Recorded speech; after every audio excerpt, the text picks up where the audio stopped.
Good morning, my friends. It is Friday, March 20th. I decided to go live from my front yard today because it's so beautiful out, and I was so inspired by my sister Kira's post yesterday where she took us to a really sacred space on her land, or on land that she loves and knows well. And it made me think about what land do I know and love well, and what I know and love well is my home and the land here, the property here. I don't know much about the origins of this land other than this region was Duwamish. But other than that, I don't really know. This house has been here since the 50s, and it's been really cool to live here. I wanted to talk today about leadership on the first day of spring. That's a really interesting word. But before we begin, I'd love you to join me for a moment and just grounding in the space where you are in your own land, in your own area. What I'm noticing here is the sounds. I hear far away one airplane taking off. I hear dogs and birds. Just before I started this video, my neighbor took their little hot rod down the street, and that was really sweet. It's a young kid, and he's probably just started driving, and he's so excited about his car. I love the feel of the sun on my skin. I'm using my hair as a shield because it's a little bright. Ah! Seattle, man. Woo! It's so beautiful here when the sun's out. Oh, here comes a neighbor. Who is it? There we go. I'm really blessed to live on a cool street where a lot of us know each other, sort of, enough to be friendly, wave, support each other with some materials if and when the time is needed. Kind of keep an eye out for each other, so I feel really lucky in that way.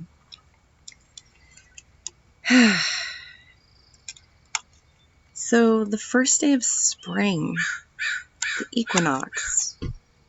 Officially the planets moved last night, and today is the first official day, right? When the days are going to start getting longer and we start coming into the light, which is really exciting.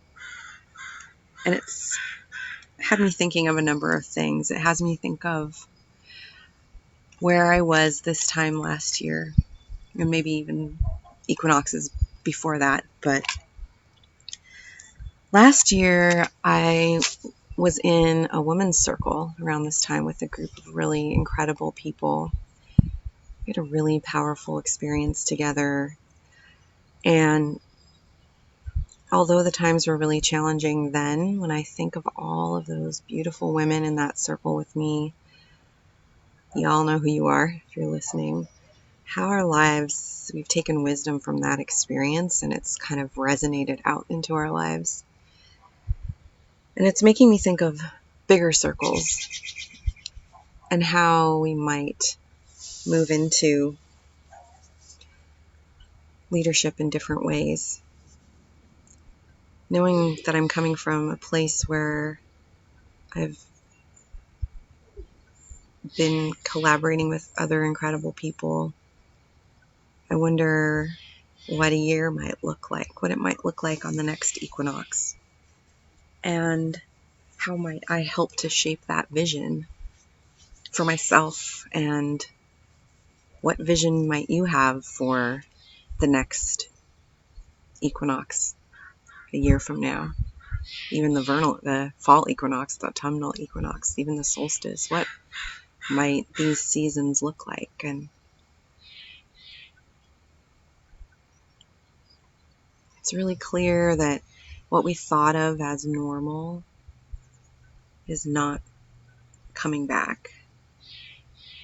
And the reality is that what was normal in many ways was deeply unhealthy for all of us, for our hearts, our minds, our spirits, our bodies, as well as the planet itself. The rat race was running so hard and fast. And if we have a say in how things might be different, what might those things look like? Have you thought about it? This morning I watched the White House press briefing, which I try to limit my media intake around those types of things, but today I thought I would check it out and see where we're at. And coming from a perspective of looking for leadership, my politics aside, I still held out hope that we might come together in a really hopeful, peaceful way, and that I might even be surprised by people who I don't think are capable of rising to the challenges of these times. And so I watched it with the hope that just to see the possibility. And our president, when being asked questions, just continued to dodge them or kind of squirrel out around them instead of really answering them, which is not unusual. But at one point, he was asked by one reporter what he might say directly to Americans who are feeling fear right now, who are feeling really afraid. And I kind of waited to be like, okay, here's an opportunity for him to rise to the occasion and lead. Hear what was truly being asked in his heart and find a place to lead from there. And what he did instead was to attack the reporter himself, and he made this complete surface and division, and he really pushed away the deeper question that was there and the opportunity to sink into this deeper question. And I find that just so hard because, like it or not, he is a role model, and he modeled a type of leadership that showed resistance, that showed divisiveness, that showed exclusion, and truly enhanced fear. And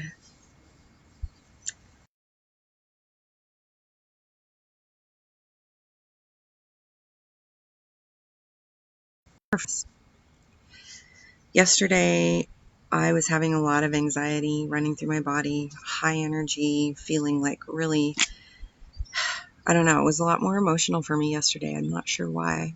And I heard from others that it was for them too. So that's just the reality of what's happening. So it made me wonder what other models there are out there for ways that we can lead. And it's really important for me to recognize that there is no guru to save us. There is no one person that's going to lead us out of this situation. This is truly an upwelling of all of us together, leading in the ways that we can, taking turns as we can, and hopefully going in a direction that includes everybody. I'm not sure how to share my screen. I wish I could do that. I guess there's a magical way that I haven't figured out yet. But one place I've looked that my own coach had referred me to was something called the Circle Way. I believe that they have a book, but there's also a website, and I've linked it in the notes here. But I wanted to read from their page. They say, the Circle Way is taking a seat to take a stand.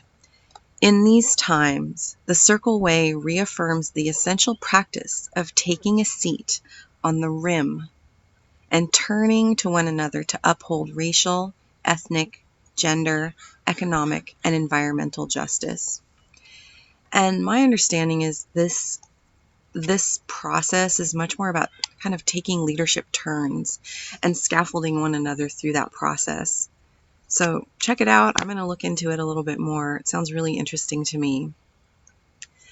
The next place I would like to share, gosh, I really wish I could show you the screen. It's, maybe I'll just read it to you a little bit. It's a website called sister.is, and it's called the Proposals for a New Feminine Economy. Proposals for the Feminine Economy. Please take a look at it. It's really interesting to me.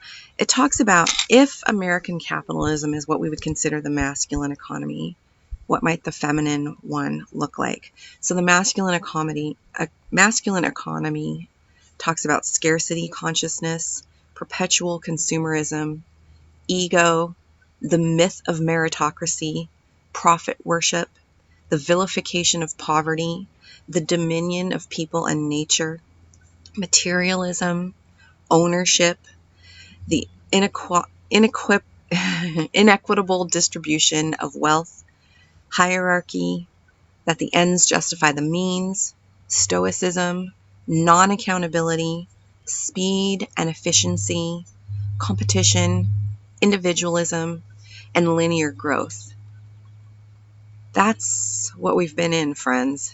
And watching this crumble, it's very interesting. And what might we replace it with?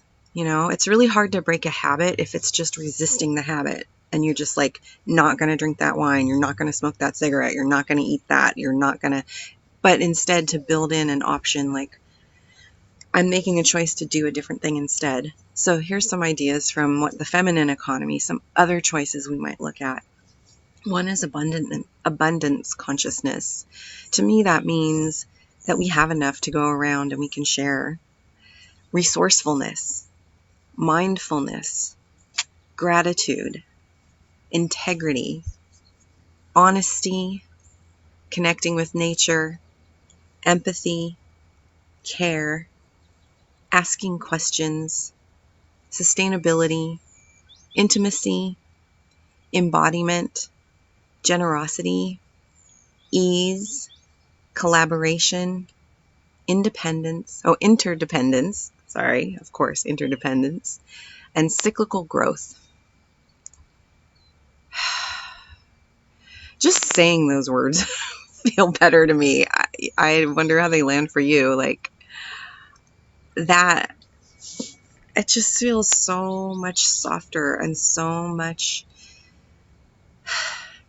less fear. There's less fear when we consider the interconnectedness and how we might be resourced together.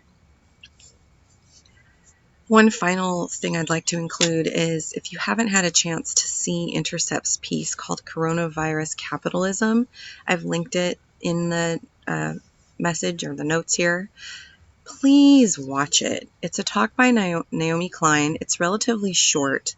I think it's really important to keep your awareness open to more than just the contraction and fear around who's getting sick now and who's, like, there's a lot of tightness there, but keep that wide awareness, friends, of what else is happening and how might we lean into making change that really matters, that really affects each and every one of us in a deep, heart-centered way.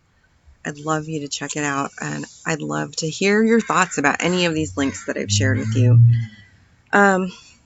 Of course, I'm still offering any support. Please, I'm serious about this. If you watch this video and you want to talk, please just go to my website and sign up for a free consultation. I'm not trying to sell you anything. I am just here to support and coach you through whatever, if I can, or if I have another resource for you that might be a better fit, or, bringing a lot of pieces together. Like, I know a couple different really incredible business coaches, very heart-centered, big picture people with a lot of love.